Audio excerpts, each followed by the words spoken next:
Bonjour à toutes et à tous et bienvenue sur cette nouvelle vidéo. Aujourd'hui, je souhaiterais répondre à une personne qui m'a envoyé un message.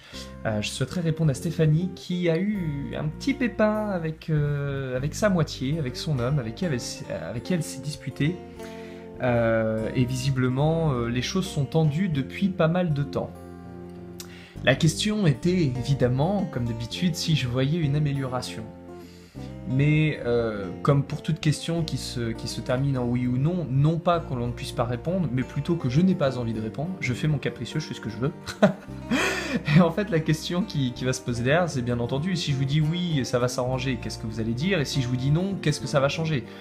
Donc d'une manière comme d'une autre, la formulation oui ou non n'est pas forcément la plus appropriée. Même si on peut... ça n'est pas le genre de question auquel j'aime forcément répondre, même si je comprends bien entendu l'intérêt qui se trouve derrière. Je ne perds pas de vue l'idée, évidemment, qui est l'envie de se rabibocher, certainement. Et à la place de ça, on va faire un peu du tirage, moi ce que j'appelle du tirage portrait, en fait. C'est-à-dire qu'on va regarder, chez vous Stéphanie et chez votre ami, un petit peu les différents caractères que vous avez.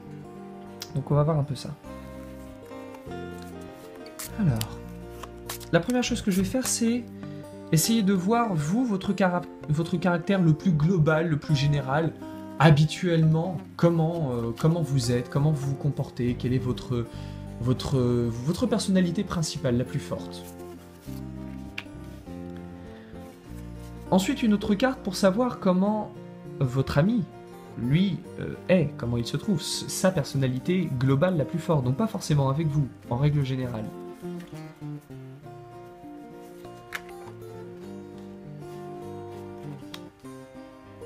Ok. Et après, on va développer un petit peu tout ça, vous allez voir ça, c'est intéressant. La première carte représente vous, l'énergie dans laquelle vous êtes.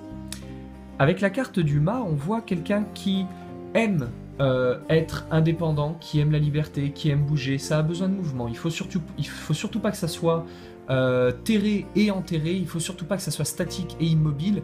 On a ce besoin vraiment d'avoir des choses qui bougent, où on vit des aventures, on vit beaucoup d'énergie, on a des choses qui se produisent vraiment au quotidien, on n'aime surtout pas l'ennui. Tandis que chez votre ami, on a un caractère qui est plutôt... Or peut-être que vous serez d'accord parce que vous êtes du bon côté de la barrière, mais on a surtout quelqu'un finalement de peut-être assez critique, et qui, si vous lui demandez de faire quelque chose qui à lui ne convient pas, il n'y a pas de raison de le faire si lui ça lui convient pas en fait. Il n'y a pas vraiment le sens peut-être du sacrifice, il y a l'idée de je vois ce qui est bon pour moi et ce qui n'est pas bon pour moi, et je vais mettre en avant ce qui est bon pour moi plutôt que ce qui est bon pour nous. C'est pas une mauvaise chose, hein, c'est important de penser à nous. Hein. Si personne pense à... Enfin, si nous-mêmes on ne pense pas à nous, personne ne le fera. Donc, du coup, voilà, on a d'un côté vraiment cette idée de liberté, cette envie de pouvoir être indépendant et de pouvoir prendre des décisions pour nous, par nous-mêmes et sans avoir de compte à rendre, tandis que de l'autre côté, on se trouve un petit peu dans une situation où... Écoute, ma chérie, je pense que pour notre entente commune, il vaudrait mieux que cela me plaise, en quelque sorte. Et du coup, on a un côté un peu tranché ici, hein, c'est-à-dire, s'il y a une dispute, voilà, j'ai tendance à peut-être pas forcément aller au clash, mais à dire les choses sans mettre trop de gants, tandis qu'ici, si au contraire on a un conflit, on a plutôt tendance à fuir un petit peu. Donc ça, c'est le caractère en règle générale. Maintenant, comment vous vous comportez quand vous êtes avec lui? Et là, c'est là où les choses peuvent être un peu fâcheuses. Parce que on se voit d'une certaine manière, l'autre nous voit d'une certaine manière, et en fait, aucun des deux n'a raison, ou alors il faut mélanger un peu les deux pour avoir raison. Donc, en gros, on va essayer de voir comment vous vous comportez réellement quand vous êtes avec votre homme. Ok. Et comment votre homme se comporte quand il est avec vous. Ah, ok, d'accord, c'est intéressant. Ah, alors... Bon. On va commencer par le plus drôle. Oui, on commence par le plus drôle. Stéphanie, il va falloir arrêter, hein, d'accord? C'est pas sage tout ça. Alors bon, allons franchement. La carte du diable, c'est une carte qui... Donc, la manière dont vous vous comportez quand vous êtes avec lui, la carte du diable a ce besoin d'attacher l'autre à sa manière de fonctionner. C'est-à-dire que chez la justice, on dit si c'est pas bon pour moi, on le fait pas. Le diable dit si c'est bon pour moi, tu vas le faire. Ce qui n'est pas tout à fait la même chose. Et du coup, vous avez des envies et vous avez des besoins qui sont évidemment légitimes. On est d'accord, hein, on ne remet rien en cause, on n'a absolument aucune notion de jugement. Il n'y a aucune échelle de jugement là-dedans. C'est juste que vous avez des besoins exactement comme tout le monde, c'est-à-dire le besoin de reconnaissance, le besoin de manger, le besoin d'être en sécurité, le besoin de partager de l'amour, voilà, des besoins qui sont un tronc commun, ça existe à chacun, ça existe à tous. On a tous besoin de partager de l'amour, on a tous besoin de s'amuser, on a tous besoin de manger, on a tous besoin de se sentir en sécurité, etc. On a tous ça. Sauf que la manière dont chez vous ça se déclare, la manière dont vous essayez de compenser ces besoins, ne sont évidemment sans doute pas du tout les mêmes que votre ami, c'est-à-dire pas de la même manière, vous avez peut-être les mêmes besoins mais pas la même manière, et du coup chez vous ça peut se traduire par « oui mais moi mon besoin est plus fort que le tien parce que c'est le mien ». Et du coup, quelle que soit la manière dont je souhaite finalement compenser tout ça et la manière dont je souhaite accéder à mon besoin, eh ben si ça te plaît pas, tu vas quand même le faire parce que moi j'ai envie que ça me plaise. Et du coup on a cette espèce de jeu de pouvoir où y en a un qui gagne et l'autre qui perd. Malheureusement c'est comme ça qu'on nous a élevés, hein. On nous a dit que si on perd c'est que forcément l'autre gagne et que si on gagne c'est forcément que l'autre perd. On n'est pas habitué à connaître les relations gagnant-gagnant, mais ça existe, hein, les relations gagnant-gagnant, donc pas d'inquiétude. Et du coup, dans ce cadre-là, on est avec le diable dans le sens, oui, mais moi, ce que je veux, c'est plus fort que toi, et même si tu es obligé de suivre, et que même si ça ne te convient pas, tu le feras quand même parce que c'est bon pour moi.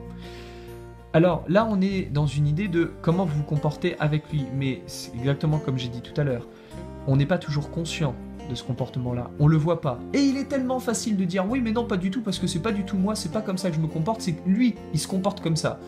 Non, lui il se comporte de sa manière, vous vous comportez de la vôtre. Et là on se concentre pour l'instant sur vous uniquement. Donc ça c'est pour le caractère que vous avez. Lui le caractère qu'il a quand il est avec vous, on trouve la carte de l'ermite. C'est un personnage assez amusant puisque le personnage de l'ermite est plutôt celui qui a tendance à dire puisque c'est comme ça, je me casse. Je vais pas débattre avec toi pendant de longues heures, prends tes affaires, barre-toi, je prends mes affaires, je me barre. J'ai pas envie d'en entendre parler, je ne veux rien savoir, je ne veux pas savoir ce que tu as à me dire. Je préfère m'isoler, je préfère me mettre seul et je coupe contact, je coupe la communication, il n'y a plus de moyen possible. Ici on essaye finalement de réparer de force, mais si, fais ce que je te dis, tu vas voir, tu seras heureux. Et là, l'autre qui dit, merde, ok, moi j'ai pas envie de faire comme ça, du coup je vais trancher tout ça et je pars ailleurs et je ne veux pas en entendre parler.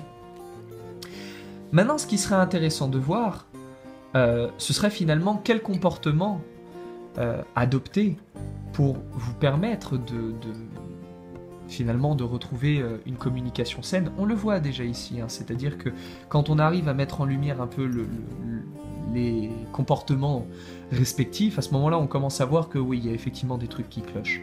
Mais du coup une petite carte conseil pour voir ce que vous pourriez éventuellement faire pour...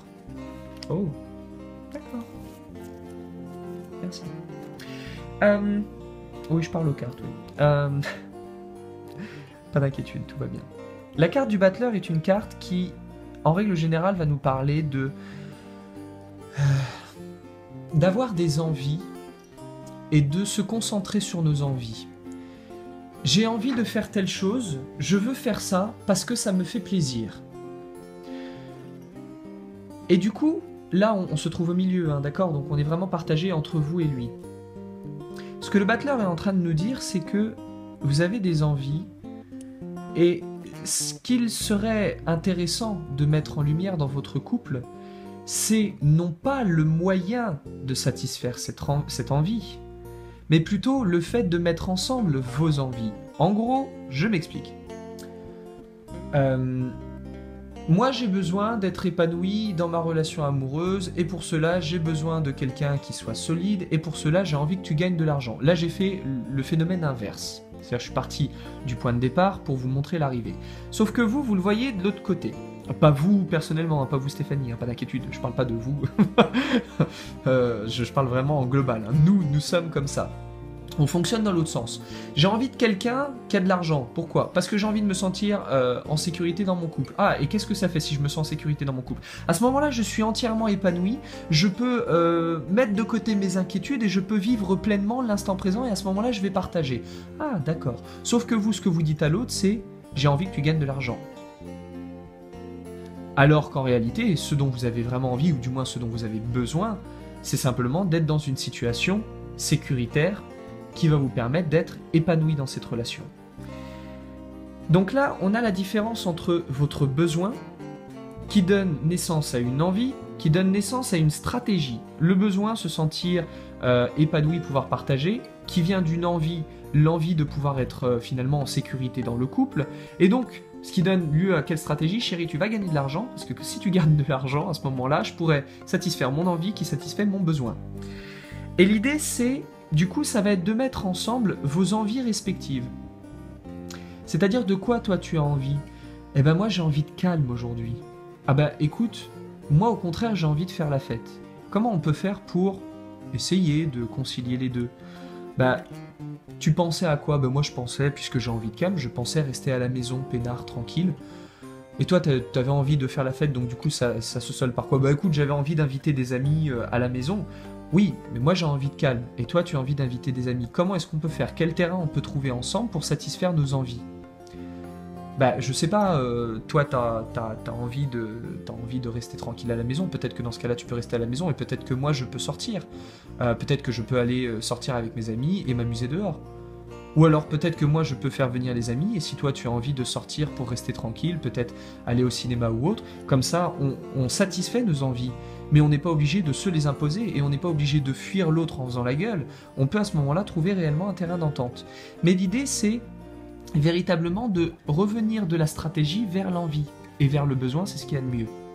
Donc, vous voulez quoi pour votre couple? Vous vous êtes disputé à propos de quel point? Quel est le point principal? À partir de ce point-là, remontez à l'envie. Alors, pour savoir quelle est l'envie, c'est quoi la finalité?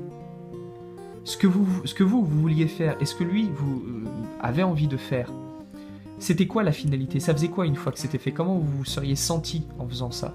Et à ce moment-là, on se rapproche de l'envie et du besoin. On se rapproche réellement du besoin.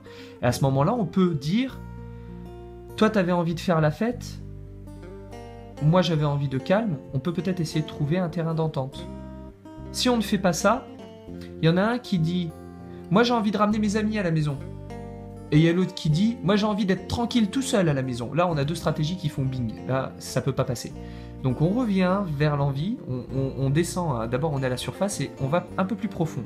On descend et il y a le projet, on va dire, la chose la plus superficielle.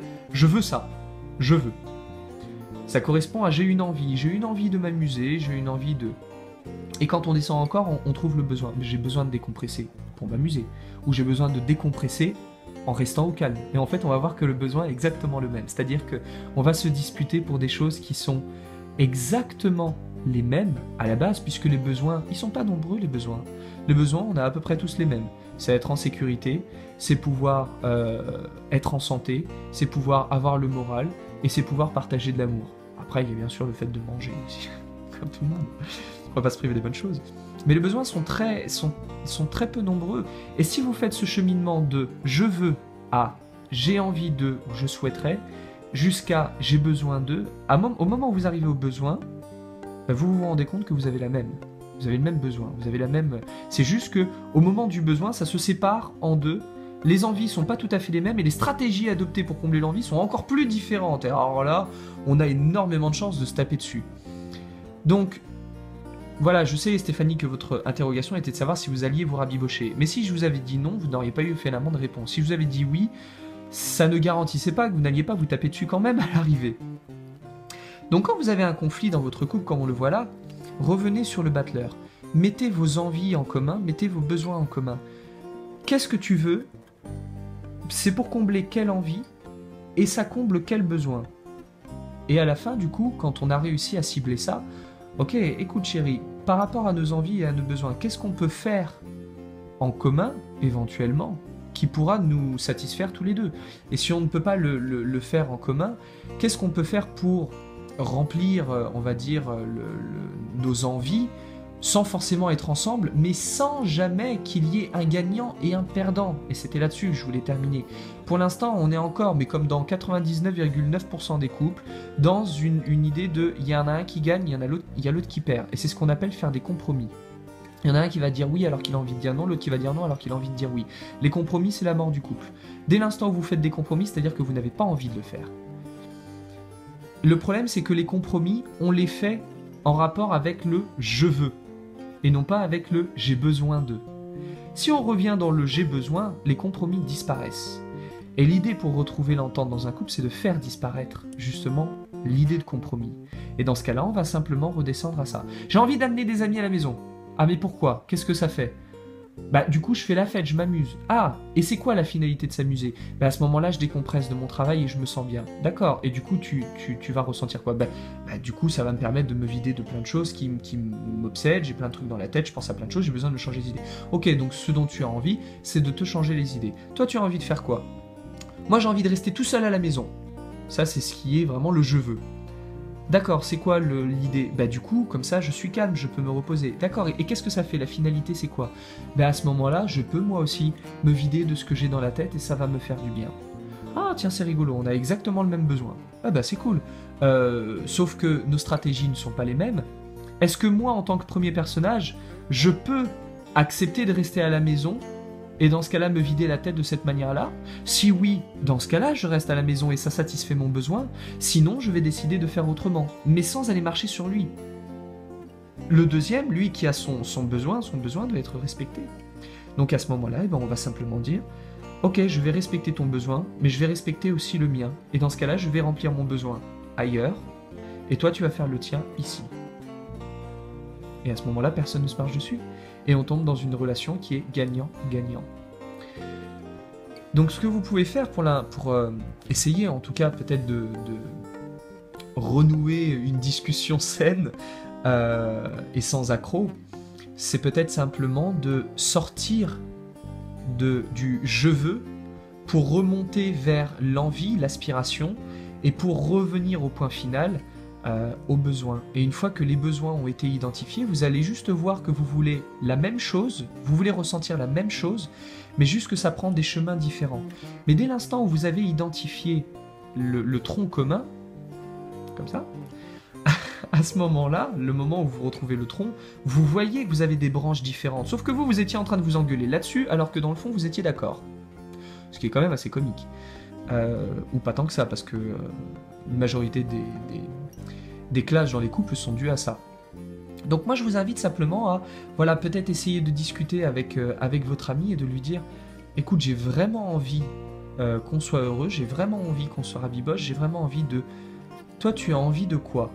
Et puis vous remontez, vous refaites le cheminement, d'accord, et une fois que tu auras ça, tu te sentiras comment? D'accord, et une fois que tu te sentiras comme ça, tu auras l'impression de quoi? Et à ce moment-là, on remonte véritablement vers le besoin. Et c'est à cet endroit-là qu'on peut réellement agir et qu'on peut établir une communication saine et pouvoir remplir nos besoins à nous, ses besoins à lui, enfin lui il remplira les siens, nous on remplit les nôtres, hein, on va pas non plus prendre l'autre en charge, on remplit nos besoins respectifs. Et à ce moment-là, ben, on peut simplement retrouver une communication saine, épanouissante, et on peut être dans une relation qui est gagnant-gagnant, et non pas gagnant-perdant. Voilà Stéphanie, j'espère que ça a pu au moins éclairer, peut-être donner quelques indications. Je sais que ça peut être frustrant parce que je n'ai pas répondu « oui, vous allez vous remettre ensemble » ou « non, vous n'allez pas vous remettre ensemble ». Je comprends la frustration. Néanmoins, tentez le coup, je pense que beaucoup de choses sont réparables et que même une dispute peut donner lieu à réparation, il suffit juste de parler un bon langage. Et si vous avez du mal à parler un langage cohérent, n'ayez pas peur de demander l'aide d'une troisième personne, d'un coach, d'un thérapeute, d'un médiateur, quelqu'un qui pourra faire ce travail pour vous et qui pourra vous aider à concilier les deux et à voir chez chacun où se trouve l'envie, c'est-à-dire le tronc commun à partir duquel partent les différentes branches. Ok ? Vous m'envoyez un petit message, vous me dites ce qu'il en est, et puis voilà comment les choses évoluent. Et puis bah, quant aux autres, quant à vous qui regardez cette vidéo, bande de curieux alors que ça ne vous regarde pas, je vous dis rendez-vous à très bientôt et on voit prochainement de nouvelles interrogations, de nouvelles questions, de nouvelles vidéos, de nouveaux tirages, etc. Et puis bah, d'ici là, comme d'habitude, prenez soin de vous.